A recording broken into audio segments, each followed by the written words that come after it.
Welcome back to another episode, or for another episode of It's All Been Trekked Before. In this one, it's the Corbomite Maneuver. Yeah, it sounds like a chess move. But if you've watched the episode, you know what it's about. And if you haven't, go watch it, figure out what it is, come back and listen to us. Otherwise, it's just not going to make a lot of sense. Some other things you should be checking out. How about those Stark Story snacks? Yeah, better to read and a lot easier than the way I just said it. Stark Story snacks. They're what they sound like. They're little stories, little things from our very own Samantha Stark. Check those out at the IABD at IABDpresents.com. Also, you might as well check out plenty of old episodes, not old episodes, old podcast versions from the IABD Radio Hour, the mothership, the one that started it all. And while you're doing that, check out upcoming shows. They're every month at Mad Lab. You can buy those tickets now at madlab.net. You can, in fact, go ahead and buy them for the whole year while you're at it. But to get you set up, go back and listen to some of the old stuff. Get all caught up. It's great. It's a modern version of the old radio serials, and they're very, very funny. A lot funnier than what I'm saying. But now, listen to the gang talk about the Corbomite Maneuver on It's All Been Trekked. Welcome to another episode of It's All Been Trekked Before, the nation's premier Star Trek rewatch podcast that's airing, that you're listening to right now. A couple of your regular hosts are here. Yes. That's me, Steven. And me, Jimmy-Jerome, apparently. No Amanda today. No Amanda.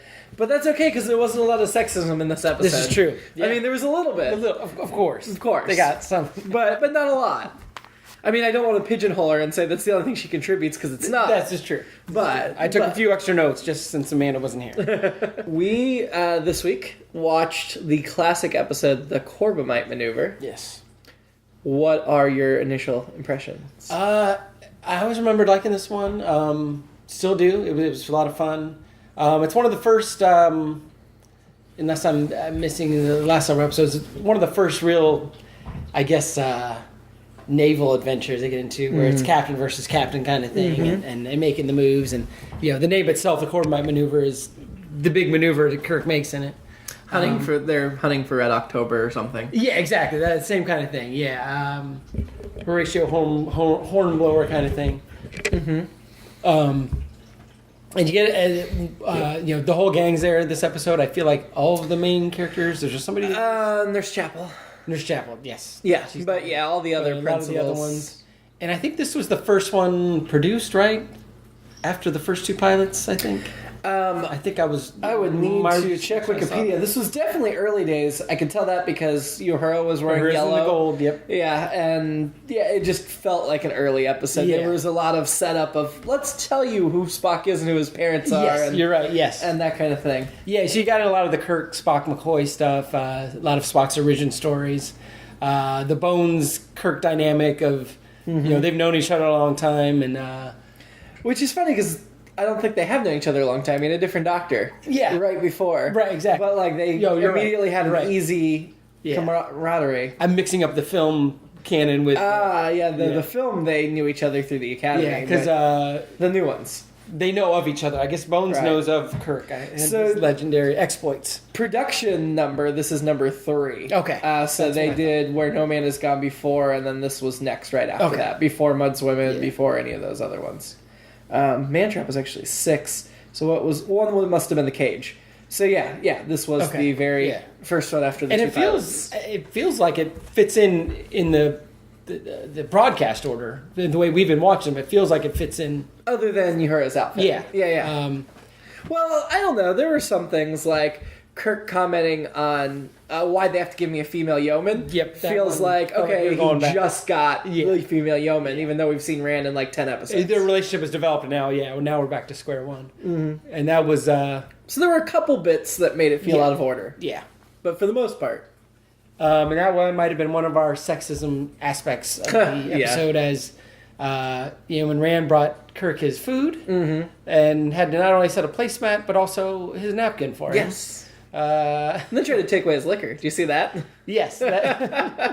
She was mothering him quite a bit. She was on orders from McCoy in some ways. Apparently. As far as the food and everything. But But yeah, so that was a little. I don't know if a male human would have done that. Maybe he would have. Place the napkin. I would hope so. I don't know. we don't know because he never gets a male. It's true. They just don't show. Well, we don't know what yeoman he gets after rain because we just don't see him. True. This is true. I guess it kind of bummed me out that 400 years later, if you need to lose a couple of pounds, the way to do it is still eat salad. Ugh. Ugh. And it looked like not only salad, but the most unappealing salad. It was just literally greens. Oh, it was like nothing added. What I refer to as weeds. Yes. I don't want the weeds. If I like salad, but I want like iceberg and romaine. I don't want the weeds. It looked like the lowest of the low. Yeah. And I don't eat salad dressing, but I know most people would complain. He didn't even get any dressing. No. I think clearly because he was eating it with his fingers. Well, and then he didn't. Did he even eat any of it before he had to go? Maybe one bite. Yeah. Yeah. So, but yeah, that was disheartening.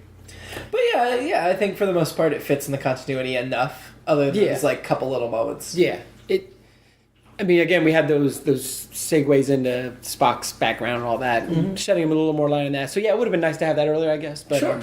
But it's still interesting here. And there's I in watching, I thought, oh, do Bailey and Spock get into it? And is it a human Vulcan thing? But it ended up just being he's the young hotshot, sure, whatever guy, and Spock's the commanding officer. Although it was really funny, I mentioned this when we were watching, that the beginning of the episode, Spock yells on the bridge, which again I think is something that happened very early in the production and then went away. But then like 30 seconds later, he scolds Bailey for yelling. Yeah. Well, and I read that in my research that the scene where the large spaceship comes right up, or the tractor beam pulls him in the large spaceship. Yeah. And originally the script called for Spock to yell out something like "Oh wow" or something. Not "Oh wow." I'm sure it was something much better than that. But Joseph Sargent, the director, suggested you just say "fascinating." Yeah. And obviously that's something that he's said many times. Right. After this, and it definitely plays more to his cool Vulcan logic. So one of the few aspects of Spock you can attribute to somebody that's not Nimoy. Yes, exactly. So I thought that was cool. Mm-hmm.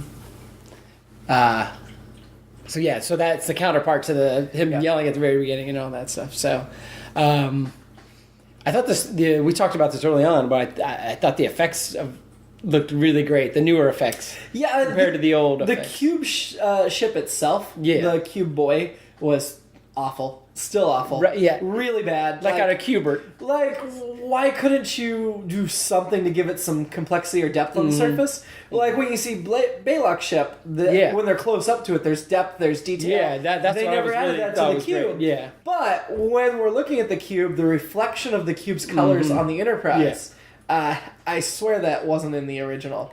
And that was really neat. Yeah, and I thought the Enterprise looked a little weird in a couple shots in this episode, but a couple other times they got into that starship porn where they gave you a really long underneath shot, overhead shot. And there were a couple different shots of the bridge, like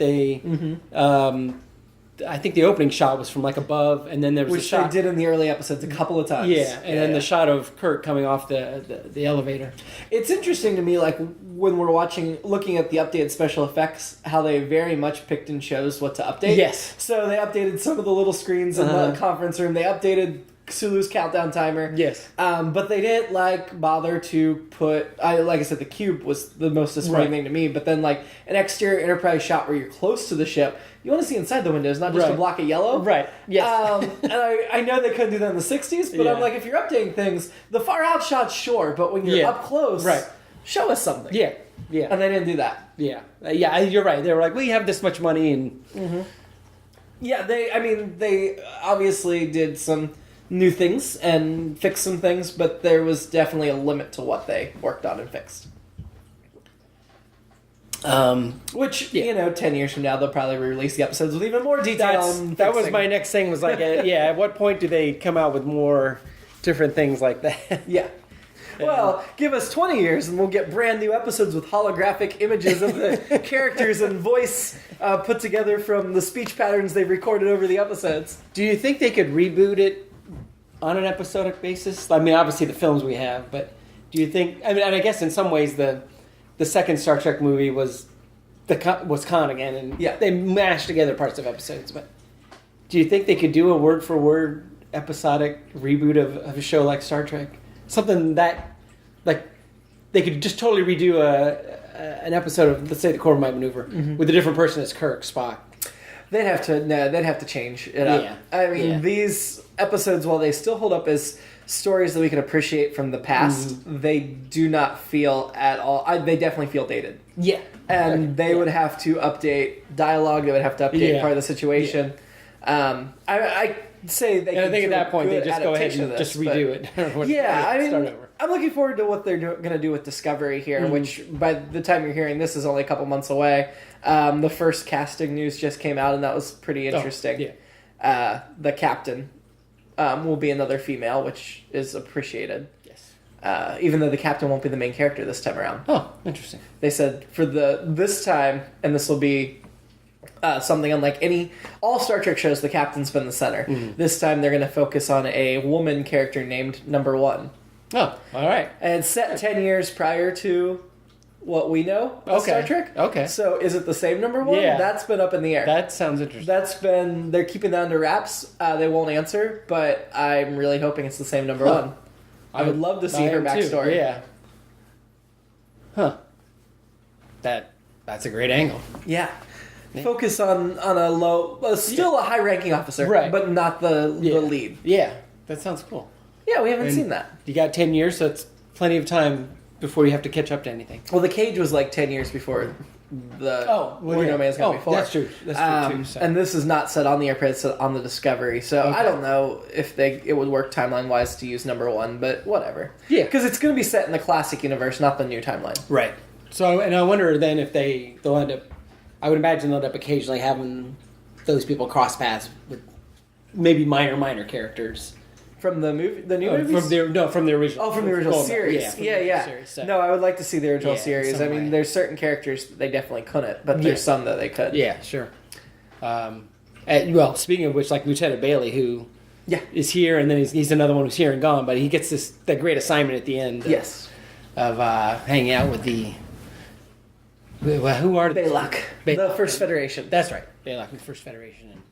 And learning about their people and all that stuff. Which I feel like is a hanging plot thread. It would have been really nice to pick back up down the road. Yeah. I know Star Trek wasn't a serial show back in the 60s. Yeah. But had this show gone on a couple more years, I would have really liked to see Bailey return to the fold and get into something. And that was my alternate series idea for this time, was just Bailey, his adventures there and his screw-ups there. And I almost want him to screw up even more than Kirk suggested, but...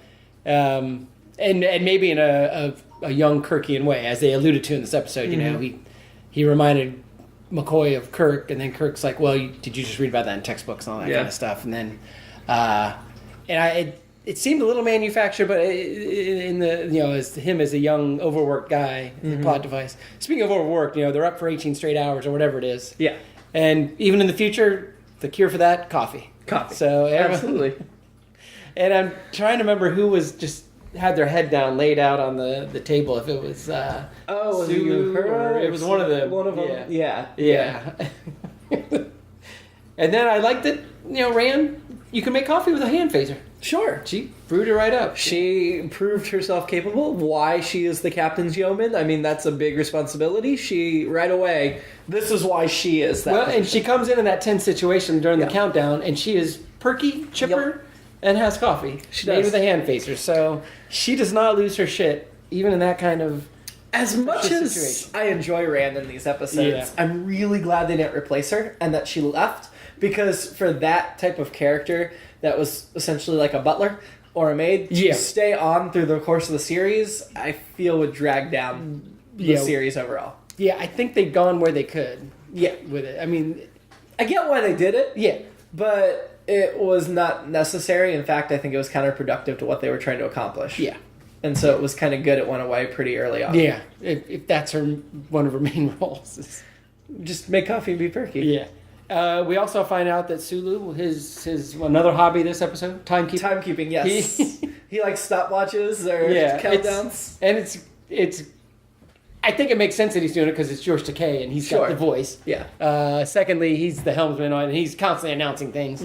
But I like he's called out on it. And that's what's very funny. And in fact, Bailey does it when he's losing his mind. He's like, and I remember specifically my brother and I as kids loving that line of, he's doing a countdown. It's just a great line. It's a little bit of levity in the middle of this guy losing his mind, and then everyone else busted on him. So with Bailey, like, I had forgotten halfway through as we're watching this how he ended up, even though I've seen this episode. I did had the same experience. And so while he's breaking down and they're like, oh, he's too young, we promoted him too fast, in my mind I'm like, man, how'd Chekhov ever get on the bridge with such a terrible example? Didn't they learn their lesson? And then we get to the end of the episode and I'm like, oh, no, what we learned was he can handle it. It's okay to take a chance on a young officer. So, of course, Chekhov got to be on the bridge. Sure.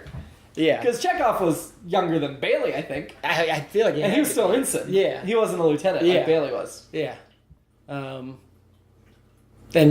beyond the obvious reasons, Chekhov was on there because, whatever, the 60s, and they needed a young guy who looked like a monkey or a beetle and all that stuff. And decided to say, hey, yeah, we will eventually make up with the Soviets. Yeah, exactly.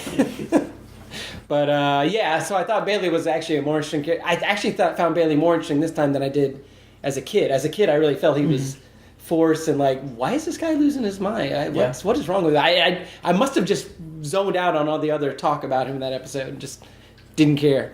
So I did think it was a bit much. Like, his lack of professionalism, his breakdown, his yelling, and then I just feel like if you're a Starfleet lieutenant and you've made it that far that you're going to be the ship's navigator, you would have been more seasoned than... Yeah, like I said, it made more sense this time, but there's still, like... And they give you the big hint right away, like he's, the phaser crew or whatever. He's sluggish. And we don't really know why he's... I mean, it doesn't seem like... Yeah, what's going on in his head? We don't get into that. Obviously, it's a 48-minute episode. Sure. We can't get into all that. But yeah, I didn't understand why he was so sluggish. And I felt like that was the most we heard from the phaser crew because you started hearing them talking in. And the rest of the time, it's just like, set phasers, let's go, boom. No, it feels like it's instant. Yeah. Probably because Kirk drilled them so much in this episode. That's right. That they became really efficient. Maybe that's right. And I did like seeing some of those, Kirk's push, not necessarily for perfection, but his interactions with the crew in this episode. There's a lot more going on. And we get a little more of those in other episodes, especially ones that are like this.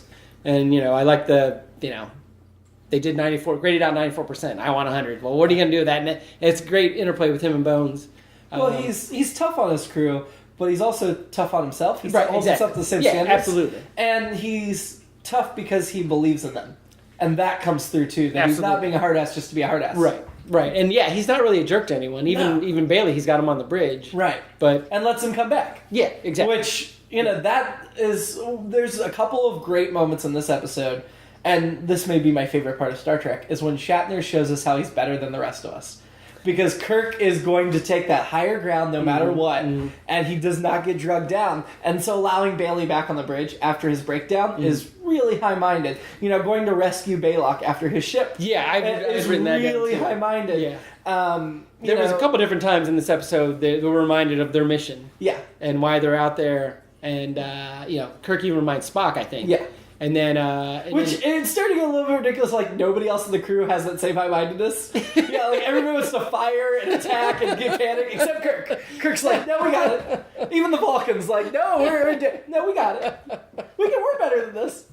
Yeah, I feel like... It was a little much, but I love that aspect of Star Trek. Well, there's some guy down on the phaser crew who's totally ready. Oh, yeah. And the other guys are actually holding him back. He's ready to... But that would have been a fun cut shot. We're high-minded. That would have been a fun cut shot.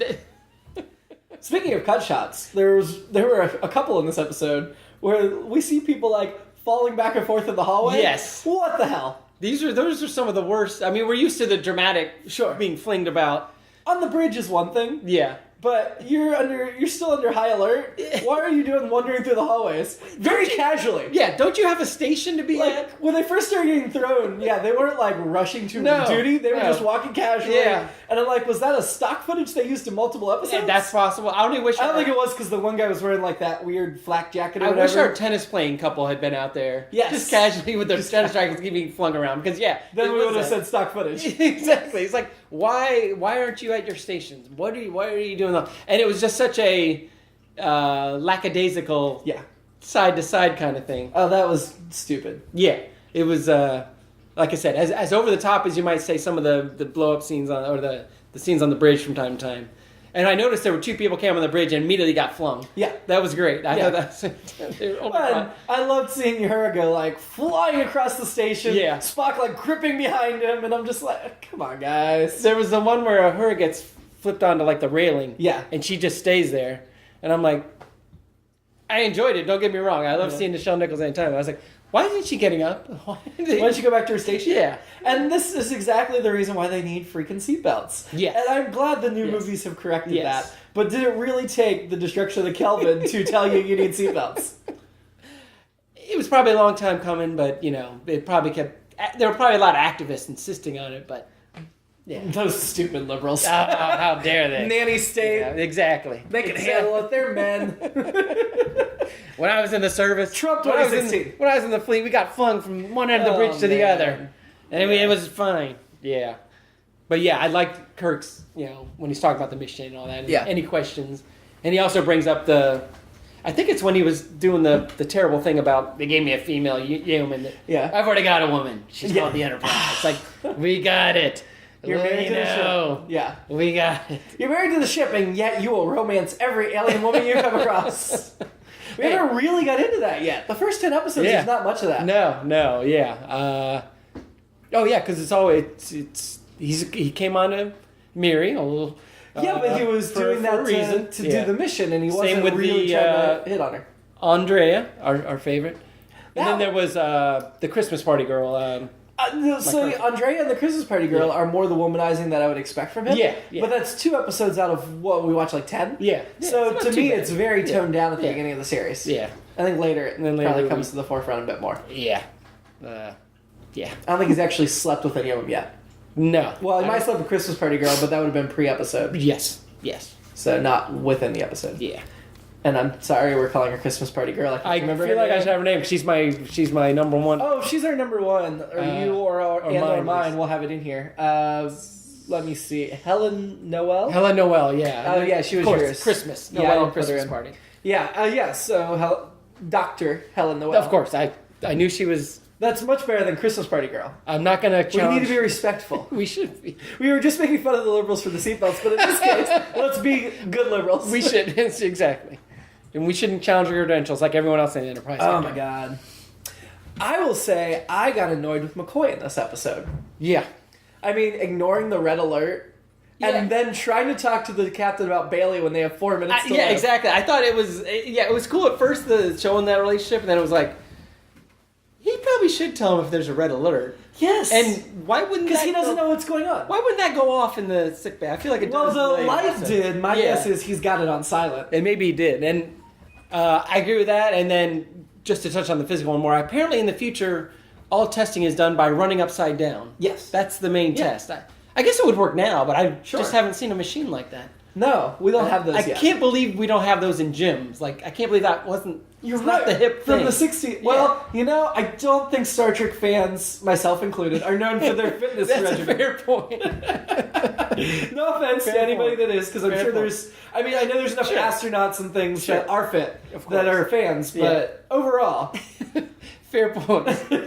And then, McCoy's on the bridge with, I don't know, we're in, the 4-minute mark. Yes. And he decides... And it's not like he wasn't aware, because they said it even said, the ship. If we get out of this, it's like, okay, can we talk about that? And their apology later was goofy. I liked it. Yeah. I was glad they made up before they died, but it was goofy. And I didn't check to see if it was actually 10 minutes of time. I'm sure. I don't think it was. Yeah. I think it was. Well, they had a commercial break. They skipped 3 minutes in there, but I still think it was off. But it does seem weird that, and I guess as a device, it's kind of cool. Like, and in my mind, I know I was a couple of times and they got a little dramatic during that. I'm like, oh, come on. And then I'm like, no, I already know what's going to happen. I know I'm watching TV, but if I actually put myself in their 10-minute positions, like, okay, that is a tense situation. And when I did that step back, it's like, okay, Kirk's handling like he should, Spock's handling like he does, and I guess everyone else handling like they would. That we're gonna die, but they have to be professional too. And Sulu was pretty. Sulu was very professional. Yeah. Scotty was too. He even got a little wit in there. Oh yeah, he sings Sulu, doesn't he? I think so. Yeah. But it was very like, okay, no, I'm gonna keep it together like a professional, and a little gallows humor, which is fine. Yeah. I had a point. I lost it. Oh, the tenseness. Yeah. Yeah, despite having seen this episode probably at least half a dozen times and knowing that it will end up being a test and everything's fine because he bluffs his way out, I still felt tense that whole time. Yeah. Like, they did a really good job keeping that gripping quality that you were into the moment. Yeah. They were a little too sweaty. I guess some of the systems were down. They weren't real clear, but some of them they mentioned. Yeah. So that must have been it too, but it's space, so I think they'd be cold, not hot. But anyway. Yeah. That was stupid. But I was focused, and I was on the edge of my seat, and I'm like, okay, I don't remember exactly when the save's coming. Where is this? Yeah. So in the end, it's a good device, and it's obviously something that's revisited later many times. Wrath of Khan, one of my favorites. Yeah. And many other people's favorites. And again, another spot where Kirk bluffs and buys time and does all that stuff. He's a great bluffer. Yeah. I would not play poker with him. Nah. Yeah. And I like that you have that conversation of Spock saying it's like chess and checkmate and they kind of hint at it without, I noted it, but without hitting you over the head, where Spock's just like, I regret that I have no other logical alternatives. And of course, we find out, well, it's not a logical alternative.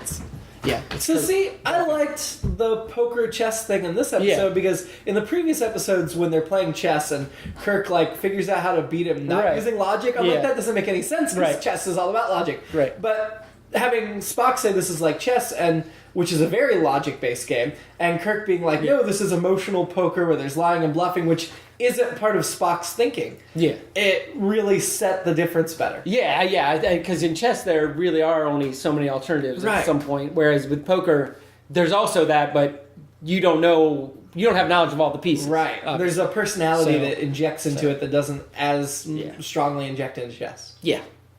We're explaining poker to you at this point. That's a different podcast, but this is... Actually, we're not explaining that much of poker. No, not really. I mean, we could go through the rules, but in the future they play three-dimensional poker? That's right. I don't know how three-dimensional poker is different, but... Speaking of Spock, so they finally decide they're going to beam onto the Balak ship, and so it's Kirk, and he's like, I'm going to take McCoy, and then decides he's going to take Lieutenant Bailey, of course. No security officers, though. Even though I don't know how many people are there and how hostile they are. Not needed. Yeah. And then he does, deny Spock permission for once. And it's like, okay, this is one time where, other than no security officers, but it makes sense that he's like, well, if this is a trap. And I guess some of those other episodes where they all beam down, it's like, no, we don't expect a trap. But I feel like they should always beam down expecting trouble. Well, it was kind of a trope of the original series, is he beamed down with his whole senior staff. Yeah, which was always turned out badly. Well, and that's why in The Next Generation they made a big point of the captain needs to stay on the ship. Yeah. And the first officer should lead the mission. The other thing when they beam over is Scotty tells them to get low on the transporter beam. Yes. Because it's cramped, and they just kind of crouch over. I'm like, I would be as low as I could be. Well, and then, so the room he beams them in, they have to be crouched because there's a beam. Yeah. But then they walk in the next room and they say they're just fine. Yeah. So why he just beamed them into the wrong room?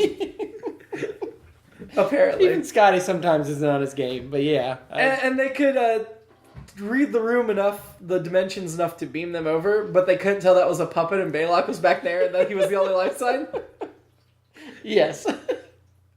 Yeah. And I think at the end, he's a great creation. I mean, Clint Howard? I mean, I just love the idea of this. The famous Clint Howard. I mean, Clint Howard's done a ton of stuff. Ron Howard's brother. Yes. Yeah.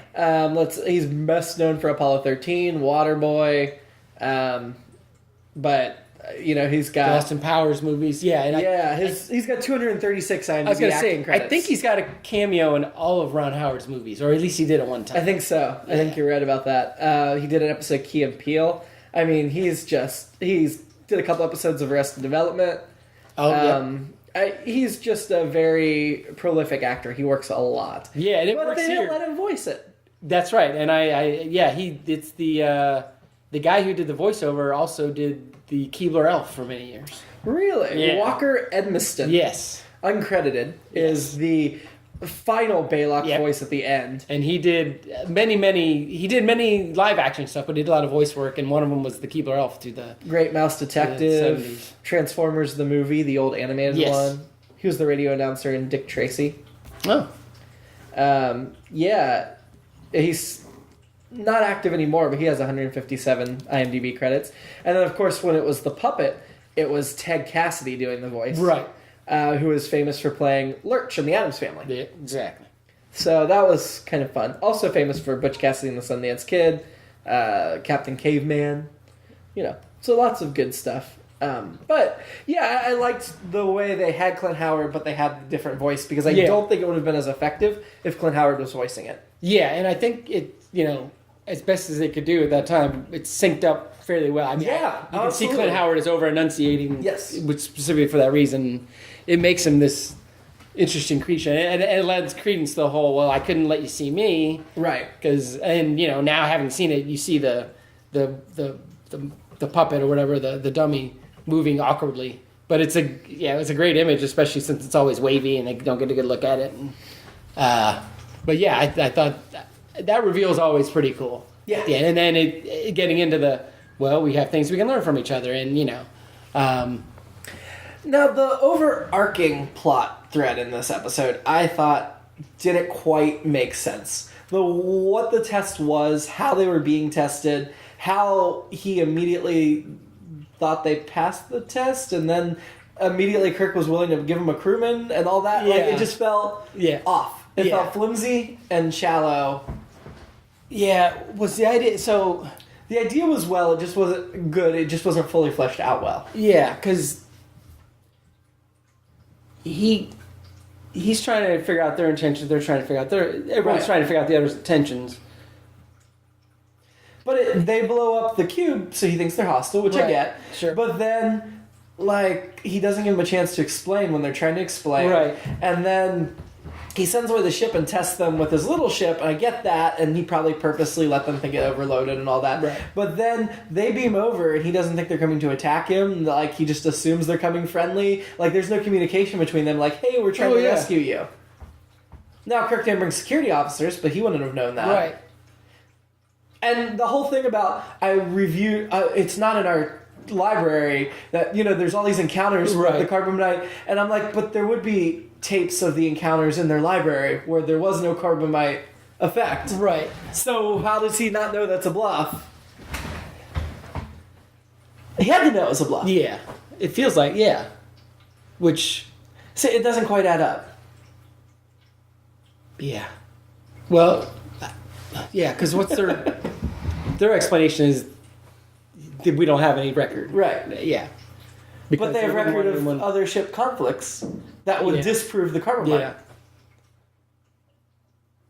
Although, doesn't Kirk say we don't have that on here because we wouldn't want you to know? Right, but they'll have a record of one of their starships encountering an alien, and that alien blowing them up, and the alien not being blown up in turn. Oh, right. So that would disprove the argument. Right. You're right. Yep. Yeah. That was that part. You're right. That part was tricky. There were a few parts like that. That wasn't the only one. There were 3 or 4 parts in the episode where when I'm really thinking it through, I'm like, it doesn't quite add up. And I wonder if that was editing. I wonder if that was tinkering with the script. Yeah. As we've seen in past episodes. Because it felt like it was almost there. It just didn't quite land it.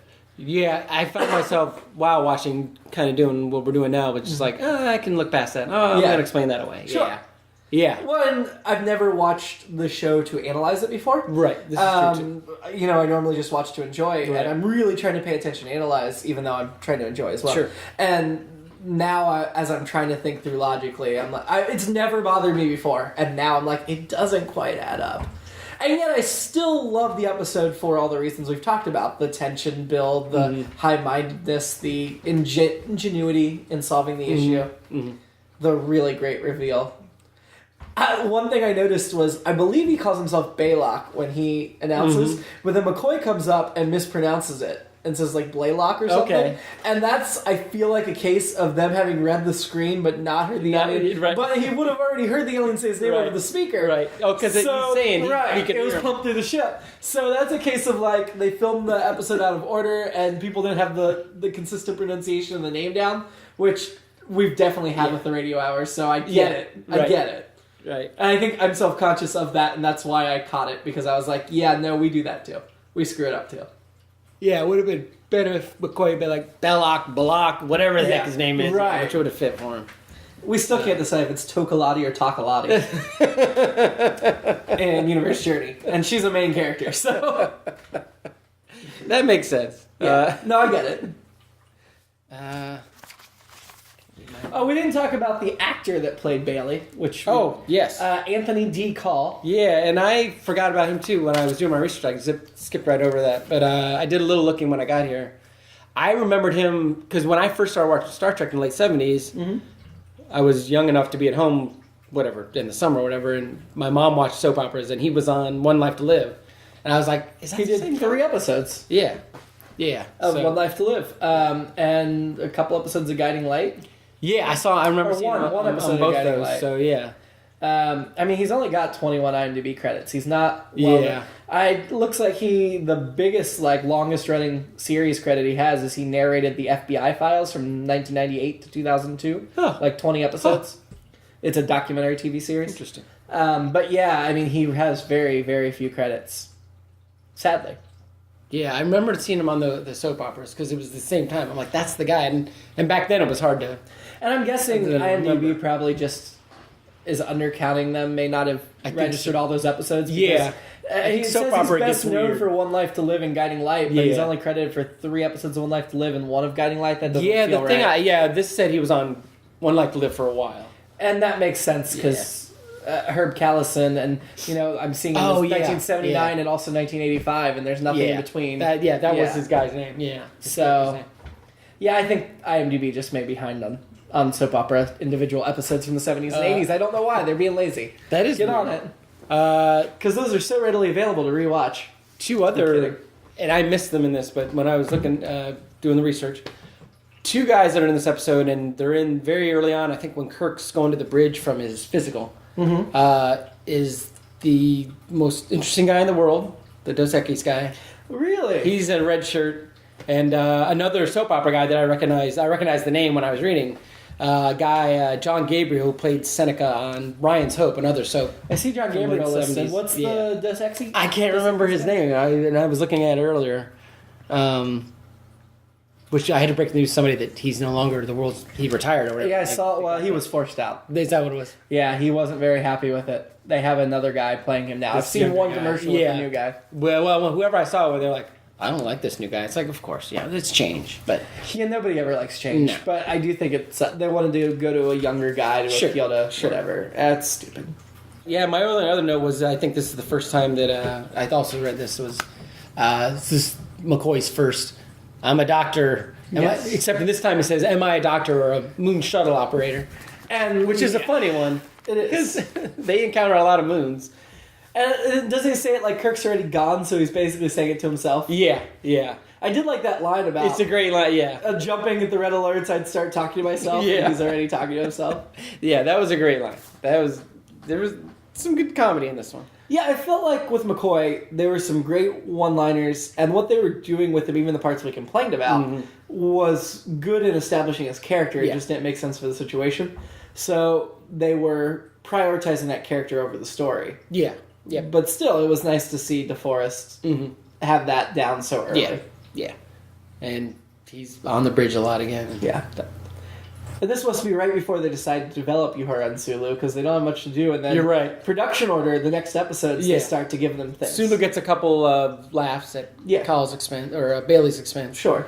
And all that stuff. But, and Uhura gets saying all hailing frequencies open. And then just fall a bunch. Back and forth across the bridge. And then get stopped right about the time she's going to hail frequencies by Kirk. Nobody grabs her and saves her, though, that I noticed. No, this is true. Yeah. So that's a step up for feminism. She can take care of herself. They don't treat her like she's fragile.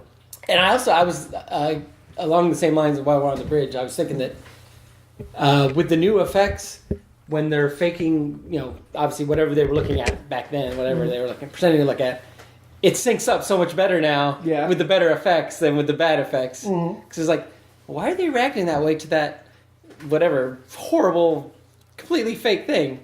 And now it's like, oh, this fake thing's not as fake, so their reactions match up so much better. And so from that aspect, the new effects really, they do help. Not just for us enjoying the Starship porn and all that stuff. Planet flybys, which are definitely much improved. Oh, the planet flybys are neat. Yeah. This episode, we've had an issue with the DVD and the Blu-ray, anyway, of dialogue being really quiet and sound effects being really loud. And this one, it wasn't as bad about. The dialogue was louder, but the effects and the music were still much louder than dialogue. Kind of overpowering in some places. Which makes the music, as dramatic as it was, even more overly... Even more ridiculous more at times. hammy. Yeah, exactly, yeah. So, I don't know. I'm not sure why that is. No, I mean, these are brand new within the last couple of years, Blu-ray prints, and they don't have the sound balance down very well. Yeah. Just overdue with the cheesy music. So, are you ready to change your crewman, your woman of... I think I'm sticking with the Good Doctor. With Helen Noel? Yeah, because... Really? I can't remember... You wouldn't rather replace her with random woman that falls in the hallway? No, I can't. Because I think that's your only choice. There were 2 or 3 listed in the cast, but they had to be all those extras. Well, I'm looking at IMDb, and they've got, Lieutenant Leslie listed, which he was not visible. I think this is a mistake. Yeah, I don't remember seeing him in there. Yeah, it does say Nurse Chapel's voice is in it, but I don't remember that either. So I think IMDb may be screwed up on this episode.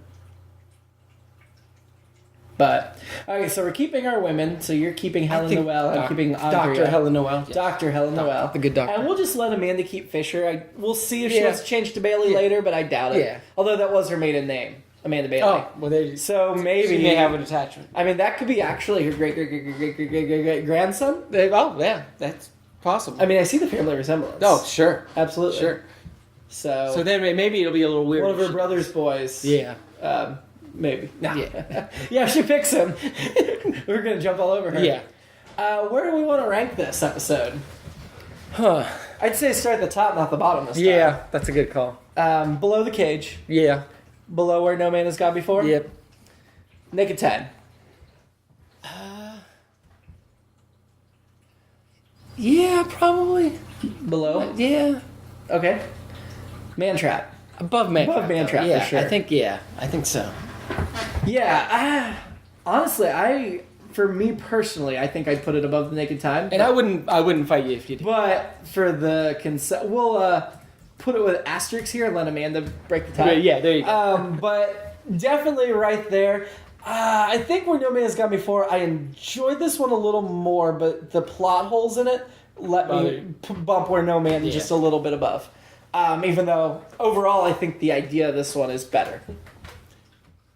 Yeah, and it touches on a lot of the touchstones of the series, and I was thinking this also. This is it sounds like an insult, but very much of a thinking man's episode. There's a lot of thinking going on. Yes. I mean, they blow up a thing, and there's evasive maneuvers and all that, but it's all going on in Kirk's mind and Baylock's mind.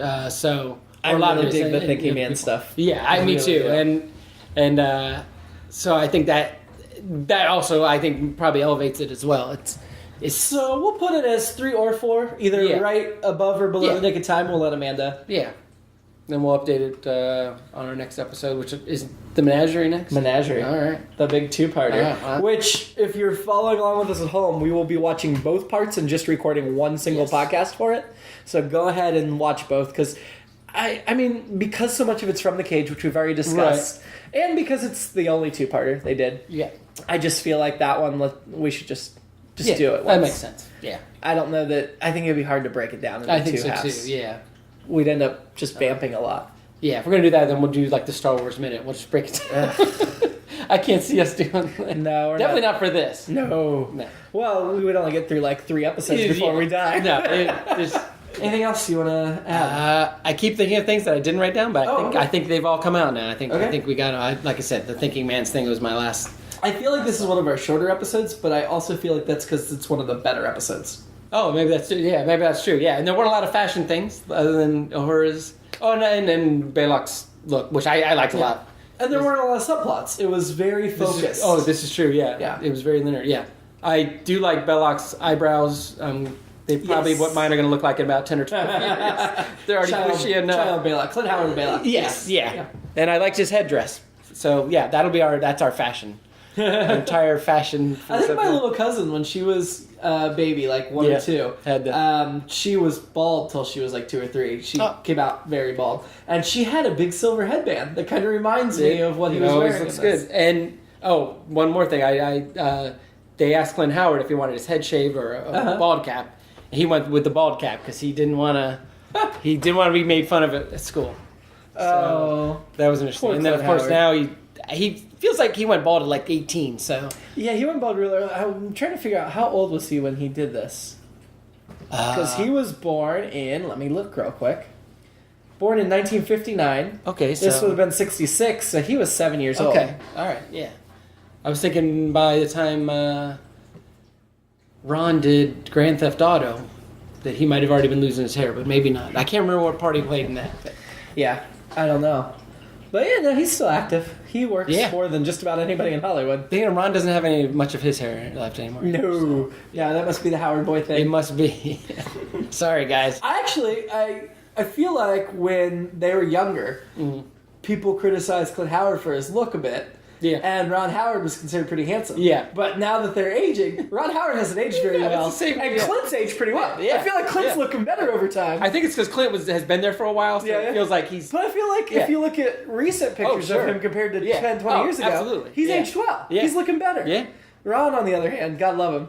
I mean, I enjoy his directing. Fantastic. He's a very talented man. Love Arrested Development, which he's been instrumental in. Absolutely. So I'm not knocking him. Just saying it's funny that the brothers have aged oppositely. Yes. Well, we will go watch The Menagerie, and we will see you next week on the podcast. Later.